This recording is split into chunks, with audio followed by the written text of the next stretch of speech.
Well, hello, and welcome again to the 2012fad.com. I will be your host this evening. My name is Charlie Bluehawk. Last night we talked about making the Bible true and how our masters are actually staging the various street-level uprisings in the USA and the Middle East in order to have their final battle, their end of days, the battle at Armageddon. And it's all part of their black magic ritual to recall their god, Satan, back to rule the earth. Now, yes, they actually believe in Satan, and it truly does not matter what you or I believe in, if anything at all. All we need to worry about is that our masters believe it. I discovered many years ago that if you want to learn about a country, about any particular nation or culture at some specific point in time, just watch the movies from that time period, and you will see the subconscious mind of those people in that nation at that point in time, which is what our episode today is all about. Now, I'm very old. I grew up with the original Star Trek, and so I was really looking forward, for example, to this new movie. It was new in 2007 or 8. I don't even remember anymore. I saw it, and it was the most sanitized film I'd ever seen. It was literally wiped clean of any subconscious information at all. It was scrubbed, it was polished, it was shined, and was completely empty, completely void of any meaning or of any kind, which of course made it wildly popular. Now, I also saw a movie a few years back called Watchmen, and it was exactly the opposite. There was so much information in that film that it actually overwhelmed me completely. I sat in the theater, I couldn't move. I had to see it again and again, and finally had to retreat to watching it on DVD. And to this day, I cannot process all of the subconscious subliminal information that is in this film. Now, it's not actually subconscious information, it's not subliminal information, but we'll get into that. It's only the only words I could think of. As far as I can tell, when movies are made, and movies take hundreds of people who are involved at so many different levels, you got the financiers, the producers, the cast, the crew, the people who do the editing of the video, the editing of the audio, the people who do the footsteps when you hear in the background, the people who play the instruments in the musical scores. You've got people who work in the locations, people who build costumes, props, sets, the people who feed the cast and the crew, security guys, nurses, extras. It just goes on. There's hundreds and hundreds of people involved. And because there's so many people involved, you would think it would be literally impossible to wipe a film clean of all the influences all of these people have. Somehow in the Star Trek movie, they managed it. We chatted, in an earlier episode about how we, all of us, you and I, are part of a living computer that makes up this world of ours. Now, this isn't, science fiction. This is just plain old-fashioned fact. Again, you can check these facts for yourself. Do a little research, go to the library. Again, your local librarian is your best friend in the world. Go talk to them. They will help you. And if they don't, find another one. Find a librarian who will help you and ask them about this. They'll be just as interested in it as you are. So anyway, you and I, part of a living computer, just the way it is, we talked about how we, each of us, communicates, transmits, and receives gigabytes of information every second, every day to each other. We then meet other people, transmit the same information back and forth again. We're not consciously aware of this, but it is happening. And we talked about the ways you could prove it for yourself. There's lots of ways of proving it. We could get into that to yet another episode. And again, as far as I can tell, movies are a projection, if you will, of that same process. The film, the movie, projects that same kind of information from all the people who worked on it. How? I have absolutely no idea. I just know that it's there. And if you listen, again, it's the previous episode on listening. If you listen, you can absorb this information. It's as if hundreds of people are projecting a single thought at you, all at the same time. You can't possibly miss it unless you're really stupid. Now, I mentioned the movies because in this episode entitled The Matrix, or more particularly, Are We the Matrix? I'm not making any claims, and I'm not asking you to believe anything that I say. I always tell you the same thing. Don't believe me. Prove it for yourself or disprove it for yourself. Rather, I'm asking your opinion on what I have seen myself. I want to know what you think. So it's more of a question of, are we inside the matrix now? Is the world we are in now real? Or is it, like on Star Trek, are we inside of a holodeck, a three-dimensional world that's being projected around us for our amusement? Well, amusement is not the right word. Personally, I found nothing amusing about any of this. Is it maybe an educational tool, an electronic teacher? Now, I could understand that. That makes sense to me. But if that's the case, then something has gone very seriously wrong with this program.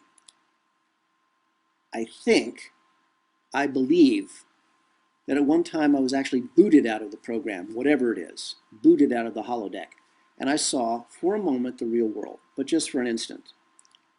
I will tell you what I think I saw, and I will let you decide. I think that the real world is so different, so completely alien to what you and I see and feel and hear, that it is, yes, a different world. The one thing that struck me right off, there's no sky. Rather, there is a sky, but it's not empty space filled with stars. It's filled with something, like strands of colored stripes, but no stars, and it fills the entire horizon, from side to side. I was in a city. It was just a city. It was filled with people just like you and me, just folk. But where they lived, it was, I don't want to use the word different dimension, because that doesn't quite do it. It was a different place than what we're accustomed to with the sky and stars and things. It was like I was popped out of a bottle, and inside of that bottle was our universe.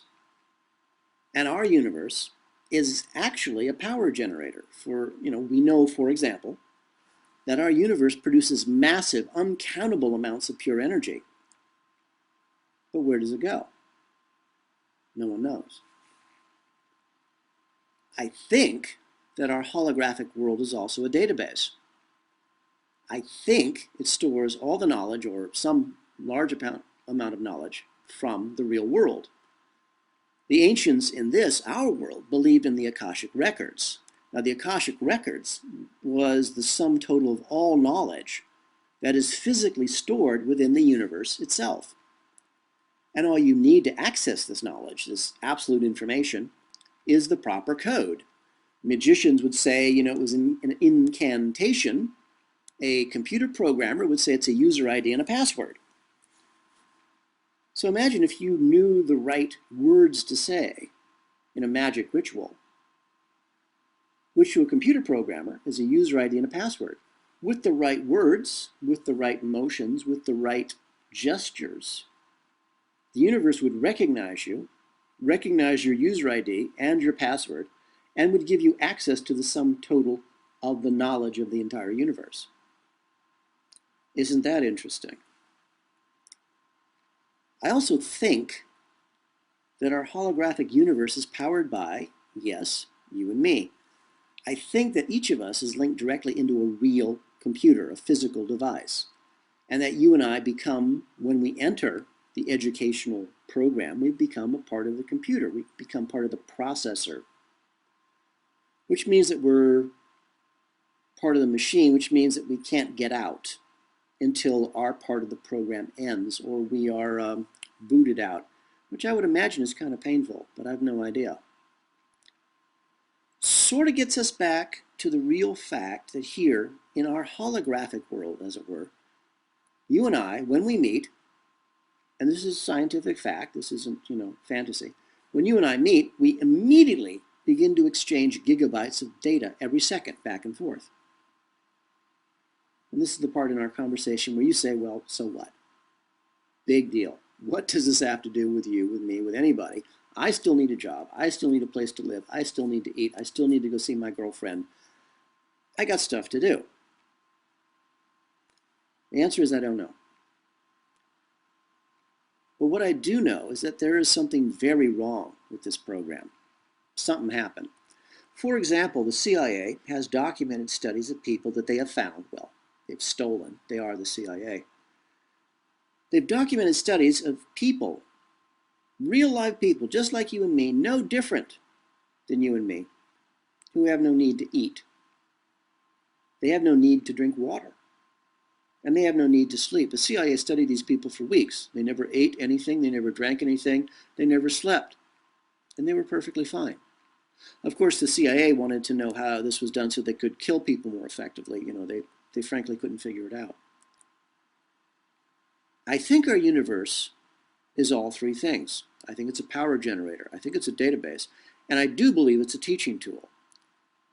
And I think, just as in our own world, there are hackers in the real world. And just like here, hackers just want to screw things up. They want to make things bad. Or they want to change things to their own selfish needs or goals. I don't know. I think that the system cannot be shut down completely because it is the power generator for the real world, or perhaps just the city I was in. They can't shut it down because it's a database and because there are people, you and me, trapped in here who cannot exit the program unless we die. If you shut down the universe for repairs, what happens to the millions, the billions of people living in there? People whose minds make up the machine, the program, who literally are the universe. So, you know what? I guess that means that we really are a part of the universe. The universe exists because of us. And it's no wonder at that point why the masters want us kept dumbed down. Why would we need the masters if we knew the truth? That not only are we a part of the universe, we are part of what forms the universe. We are what part of the universe that powers it. I mean, what if the masters, and whoever their masters are just a computer virus? Well, again, so what? It's a machine, we're in it, but again, we still have to eat. I just wonder if hackers have caused a glitch in the program, for example, adding alien invaders, computer viruses. Doesn't that sound like a computer and a computer game to you? It does to me. Of course, I've been in computers for 25 years. I guess when I say I've been in computers for 25 years, I guess I have been longer than that. Maybe the hackers wanted to spice up the educational program. Maybe they thought it was dull just to go into a computer program, have a wonderful life for 90 years, 100 years, maybe even 1,000, 10,000 years. Maybe they thought it was dull. Maybe they wanted to spice it up. Maybe they wanted to have wars and aliens and talking demon lizards, and they thought that would be really cool. Unless,